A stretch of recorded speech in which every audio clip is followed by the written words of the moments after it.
jump right into this. I'm not going to take up too much time. My dad's a pastor, so I know what it's like for you all to sit in front of someone a little too long. So I'm going to go real quick.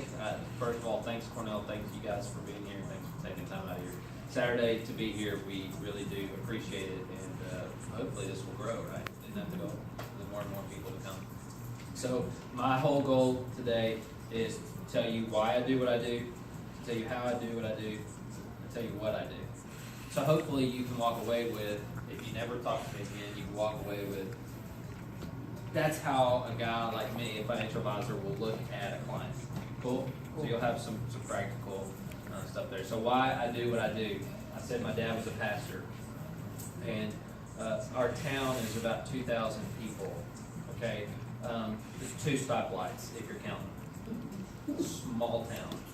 In the town, my dad has been a pastor there for 30 years. So what I say is that he's either buried someone in your family, he's married you or someone in your family, or he's spent time in the hospital with you or someone in your family. The impact has been unbelievable. He's my hero, and I dread the day that he dies. It will happen, right? That's kind of 100% chance. He will die one day, and I dread that day, but that funeral home is going to be packed. That's right. So with that being said, I got to tell you about my first speeding ticket. It's a real pretty brand new BMW. She was real pretty. She was a brand new girlfriend, and you have to go a little bit faster, right, when you're in the car with your girlfriend. So we're in the car going a little bit too fast. Cop pulls us over. I get out my license. She's crying, by the way. I get my license. I hand it to him, and he says, "Are you Don McCulley's kid?" That's my dad, Don McCulley. I said, "Yeah, I am." He said, "You got to tell your dad thanks for me. He just spent the last week in the hospital with us. My grandmother just passed away." He still gave me a ticket, but listen, think about how proud you are of your dad when he's affected so many people. And so my why I do what I do, why I help people every day, is the same reason. I have a 1-year-old at home, not much older than this guy, and my whole goal is that when he grows up in his 20s and 30s, I want him to meet one of my clients. And I want one of those clients to say, "Your dad knocked on our door. Your dad came to an event, spoke, and because of him, we're able to live the way we want to in retirement." So that's why I do what I do. I want my son to be as proud of me as I am of my dad. So this leads me into how I do what I do. I'm going to pass this out. Should have passed this out before. Sorry. Anybody ever seen this?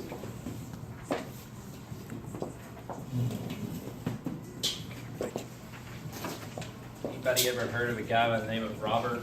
I think it's Kalowski. Here you go. Kiyosaki, you ever heard of him? A book by the name of Rich Dad, Poor Dad? Yes. Well, if you've read Rich Dad, Poor Dad, you should have seen this. All right, so this is how I do what I do. This is the practical thing that you can take away today. If we never talk again, this is how I think about clients and their money, okay? So, what are these 2 arrows? Every company, by the way, every company in the world runs their company on 2 sheets of paper. Income statement and a balance sheet. I want you to start thinking about your life as a company, as a business. What does the income statement tell you? Your expenses and what you make. Okay? What does the balance sheet tell you? What's left? What you have. Right. Your assets and your liabilities. Okay? So these 2 arrows popping in right here, what are those? If the income statement tells you what you make and what you spend, what are the 2 arrows? What you make, right? And there's a lot of different ways you can make money. You can have a job, you can have a pension, Social Security, maybe an annuity, something like that. So fixed and variable. Wouldn't get too caught up in those 2 things, okay? So you've got money coming in, so you need to take a good look at your life and how much money is coming in to your bank account every month, okay? So you need to write a little number in there.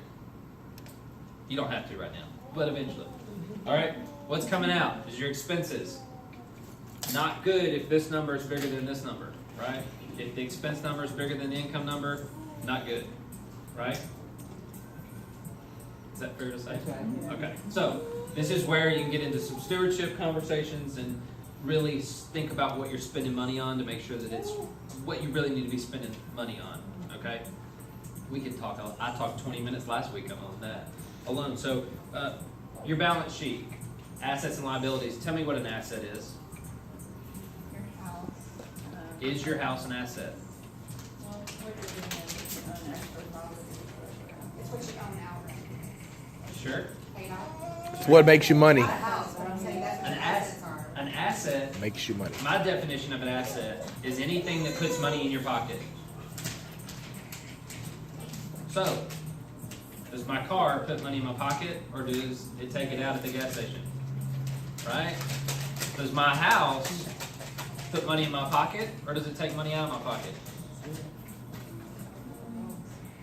Marie was right. If you have a rental property, that house may put money in your pocket. My golf clubs are not an asset. They take money out of my pocket, right? What's a liability? I'm sorry. Yeah, what's a liability? Anything that takes money out of your pocket. Okay? So the goal in life, very, very simple. You want to get rid of everything on this column, everything in the liability column, you want to get it out of your life. No debt, right? Debt-free is good, right? All right, so how we do this is, you have your assets here. What do assets do? Put money in your pocket. Is that not how that works? So listen how cool this is. When this number right here is bigger than this number right here, what are you? When your assets are paying you more than what's going out the door, what are you? Financially free? Yeah. You can wake up on Monday morning and think, I don't really want to go to work anymore. I will. I don't have to. How much more free is that? When you can build your assets in a way that pays for your expenses. Isn't that the main goal of life? Right? What if you love your job? Just let your assets keep building. Assets put money in your pocket, you take that money and you buy more assets. So, assets we said are anything that puts money in your pocket, investments, rental property, job, education, right? Those things are assets. You've got to build your assets in life. Okay? Is this making sense? Yes. All right, so that's my why, my how, and my what. My what comes in when you walk up to me and say, Matt, I have some money in here, I have some assets, I need help managing it. Right? I need help managing it. So let me tell you, and I'm